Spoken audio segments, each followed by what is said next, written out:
Sejam muito bem-vindos ao nosso canal. Aqui trazemos informações de ativos do Brasil e do exterior.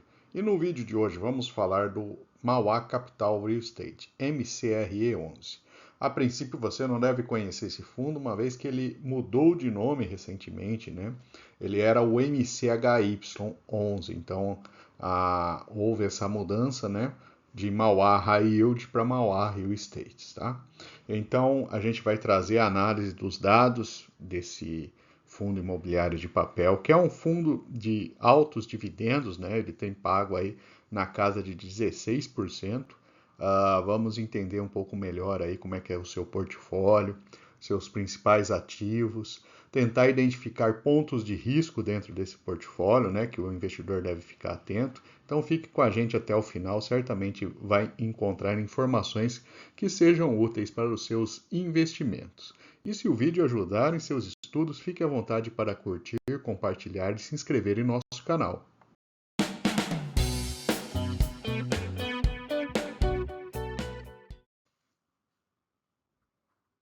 Vamos começar então trazendo os resultados do fundo. O primeiro dado interessante, a gente observa ali que o total de receitas do fundo entre julho e setembro de 2024, que são os meses do relatório, né? Em setembro é o último mês registrado, a gente tem uma queda das receitas de 14 para 9 milhões de reais, né?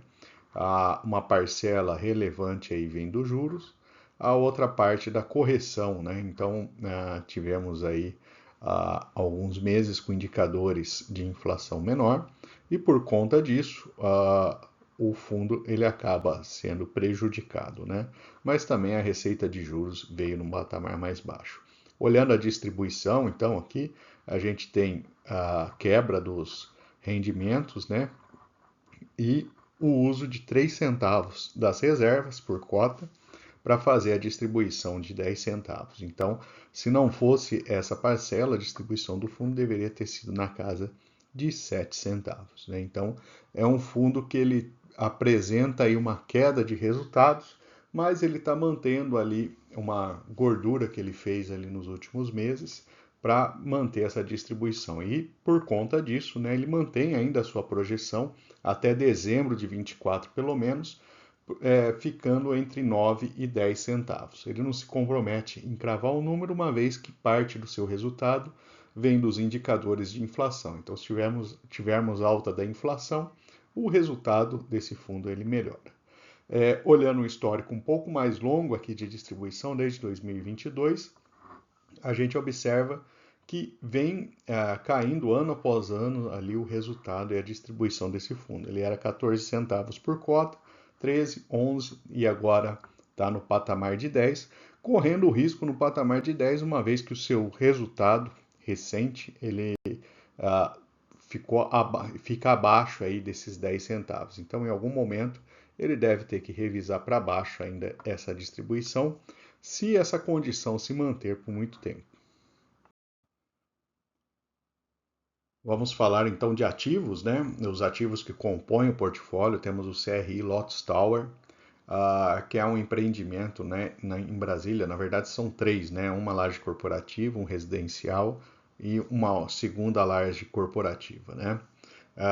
Um detalhe importante a ser observado, esse instrumento ele representa 17% do patrimônio líquido do fundo. É uma exposição muito grande a um só devedor, né? O CRI La Shopping, né? Ele tem como garantia alguns shoppings em Londrina, Vila Velha, Espírito Santo e Goiânia, né? Representa 10% do patrimônio também. E um crédito estruturado em vista BBP, né? Múltiplos imóveis logísticos ali próximos à cidade de São Paulo. Então, se você observar esses três instrumentos aqui, eles representam aí 36, 37% do patrimônio líquido. É uma exposição muito grande, né, por ser um fundo de papel. Normalmente, fundos de papel apresentam uma diversificação maior do seu portfólio.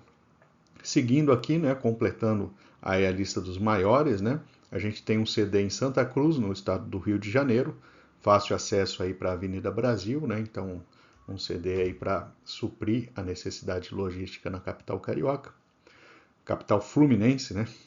O CRI Home Equity 2, que tem operações de home equity. Então, esses são os 5 maiores ativos que compõem esse portfólio do fundo. Trazendo agora o dado histórico do fundo, né? O seu valor de cota em azul mais escuro e o valor patrimonial, a gente observa ali uma certa aderência entre o patrimonial e o valor de mercado, mas grande parte do tempo o fundo ele foi negociado acima do seu valor patrimonial. Então, para quem pretende investir nesse tipo de ativo, lembrando que é um ativo de maior risco, já que ele é um ativo high yield, né? Ele teve momentos ali que ele foi negociado bastante acima do seu valor patrimonial e agora ele está um pouco abaixo. A liquidez é uma boa liquidez, né? A gente vê a cada mês ali a liquidez diária entre 4 e 5 milhões de reais, né? Então é um bom patamar. A questão de liquidez não é um problema para esse fundo. Agora é o ponto que a gente traz os piores ativos que compõem o fundo, né? Então, o pior deles, na minha visão, lembrando que é uma visão diferente de alguns outros em que a gente tem alguns números, né, e dados bem característicos, né? Essa é só uma percepção. A gente tem vários ativos aqui cujo devedor é a Casa Bahia, é uma empresa aí da área de varejo que tem aí um patamar de dívida bastante elevado. Então, o fundo possui ao todo aqui, são 3 instrumentos vinculados, né? Somando ali, né, vão chegar na casa aí de praticamente 10% do seu patrimônio, tendo como devedor as Casas Bahia. Não existe na documentação nenhuma informação de inadimplência nesse momento, mas o fato de ser uma empresa que tem um patamar de endividamento bastante elevado e uma exposição grande do seu patrimônio líquido a esse mesmo devedor, faz com que a gente resolva apontar esses como piores ativos ali dentro da carteira do fundo, ok? Essa é uma visão geral da carteira do fundo, são 70% CRIs, né? O crédito estruturado e crédito, 9% fundo, 8% imóveis. Então, essa é a distribuição. IPCA mais 10,5% e CDI mais 5,5%, são 74% da carteira indexada ao IPCA. Em termos de setor, é bem distribuído, logístico, comercial e residencial, cada um aí com uma participação na casa aí de perto de 30%. 48% no estado de São Paulo e 32% na região centro-oeste. Aqui são os instrumentos, né, a lista dos CRIs, e aqui temos a lista dos fundos imobiliários, apesar de um percentual bem menor do patrimônio líquido, mas ele também tem comprou cotas aí de diversos fundos imobiliários. E aqui é uma visão geral do portfólio, né? Então, taxa de 77% IPCA mais 10,8% e 23% a CDI mais 5,5%. O yield médio dos fundos imobiliários é 13,8%. E o yield on cost dos imóveis, né, que são 8% do patrimônio, são 8,8% ao ano. Então, essa é uma visão do portfólio já alocado. Ele também tem aí ativos que estão no pipeline aí, né, para entrar e compor a carteira. A taxa média aí de IPCA mais 11,1 e CDI mais 5,2. Então, essa é uma visão ali desse portfólio. A cota do fundo caiu significativamente ali no último ano, né? Então ele chegou a ter máxima aí de 11,8, mas está próximo às mínimas em 52 semanas. Um yield de 16,4%, que é um patamar elevado, né?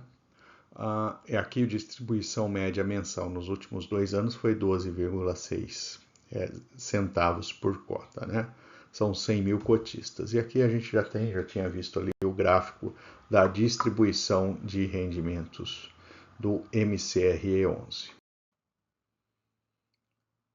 trazendo os fundos de papel de patrimônio líquido próximo a ele, né? Em dividend yield ele perde somente para o RPR, que está 20%, que é um fundo que foi bastante descontado ali, né? Então a cotação em queda, então por isso, né? O dividend yield dos últimos 12 meses dele fica nesse patamar tão elevado. Ele apresentou queda nos seus de 6%, né? O MCRE11, que está em linha com os outros ali, né? 4 milhões e meio, a melhor liquidez dessa tabela, e ele tem um patrimônio de 1,1 bi. Sua taxa de administração um pouco elevada, né, 1,3% do seu patrimônio líquido. Aqui quem investiu há 1 e há 2 anos tem um comportamento bem diferente, né? Ambos perderam valor na cota. Quem investiu há 1 ano perdeu 20%, quem investiu há 2 perdeu 17%, mas quem investiu há 2 anos pegou um patamar de distribuição melhor lá há 2 anos atrás, e com isso, né, ficou no positivo ali de 15,1%, enquanto quem investiu há 1 ano atrás, mesmo com os dividendos recebidos, ele ficou aí no negativo. Então, isso mostra, né, a importância de entrar no momento adequado ali, né, não pegar e pagar uma cota muito alta, principalmente desse tipo de fundo que tem aí um nível de risco um pouco maior, né? Então, esses são os resultados, né, a simulação para quem investiu nesse fundo recentemente. E, finalmente, vamos trazer os pontos positivos e negativos para investimentos no MCRE11. Do lado positivo, ele historicamente é negociado acima do seu valor patrimonial e, nesse momento, ele está sendo negociado abaixo. É um fundo high yield, então ele tem aí um pagamento significativo, né, IPCA mais 11%, mas cuidado, né, esses instrumentos eles são mais arriscados, né, o risco de inadimplência é maior também. Quem investiu há 2 anos, mesmo com a queda da cota, conseguiu um bom resultado. Do lado negativo, a queda nos resultados nos últimos meses, então é um sinal de alerta ali para quem pretende investir nesse fundo. E ele tem distribuído por conta disso acima do seu resultado, né? E mantém essa previsão até dezembro, mas depois, né, se o resultado continuar dessa forma, ele vai ter que reduzir a distribuição. Ele tem um grau de concentração relevante do portfólio, quase 10% do seu patrimônio exposto a Casas Bahia, né, um ponto de atenção também, e uma taxa de administração elevada. Então, esses são os principais pontos do MCRE11. E vou aproveitar para deixar nossa playlist de fundos imobiliários. Lá você encontra diversos ativos. E fique à vontade também para curtir, compartilhar, comentar o que você achou desse vídeo. E se você não for inscrito, também deixarei o link aqui para você se inscrever em nosso canal.